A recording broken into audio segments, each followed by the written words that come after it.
This month's cookie is simple and with a few quick ingredients that you usually always have in your pantry. It will be a delicious addition to your recipe book. It's an oatmeal nut coconut cookie. To start, we're going to cream 1 cup of shortening, 1 cup of brown sugar, and 1 cup of white granulated sugar. Cookies that use vegetable shortening instead of butter have a completely different outcome. They're a little bit more crisp around the edges, but maintain their wonderful chewy centers. Cream these on medium speed until it's light and fluffy and completely incorporated. Once the shortening and sugars are creamed, we're going to add 2 eggs. I don't always do it, but it's a good idea to crack your eggs into a small bowl before you add them to your mixer. Just in case you get some shell in there, it's a lot easier to fish out of your bowl than it is out of the mixer. Turning the mixer on low, I'm going to add 1 egg at a time and let them mix to completely incorporate.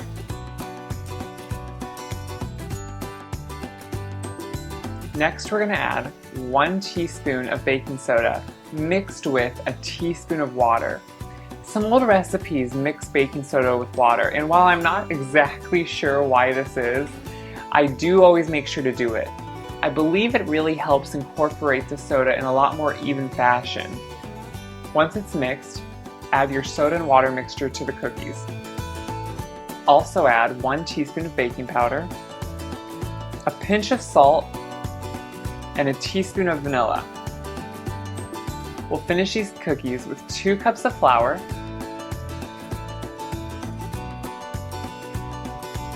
3 cups of quick oatmeal. I love an oatmeal cookie. They have so much better texture than other cookies.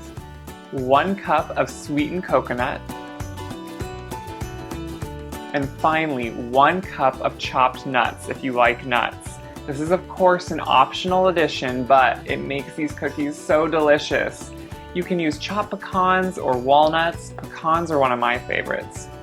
Let this completely mix. If your mixer isn't quite strong enough to do this, you may need to fold the nuts and coconut in by hand. As you can see, the dough is slightly crumbly and not as soft as some cookies. I always use one of these ice cream scoops in a smaller size to form my cookies. They are so much easier than trying to do it by hand. I like to make a little bit larger gourmet style cookies, so I'm going to use a larger scoop than some of your traditional cookie ones. I can only fit 9 of these cookies on at one time, but it is so worth it for these wonderful large cookies when they come out. Since these are such a heavy and dense dry cookie dough, you want to make sure to press the dough down with a fork in a cross pattern.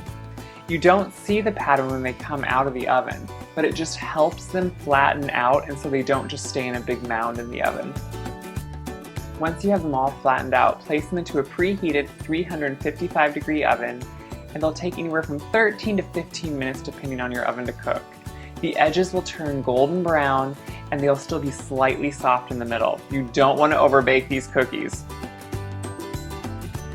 Once they're baked, let them cool in the pans for about 2 minutes just to finish the baking, and then remove them from the pan and put them onto a baking rack. These cookies turn out so soft and delicious. They're crunchy on the outside and so moist and chewy on the inside. The perfect type of cookie you're wanting this summer. I can't wait for you to try these cookies. They're one of my favorites, and I hope they become one of yours too.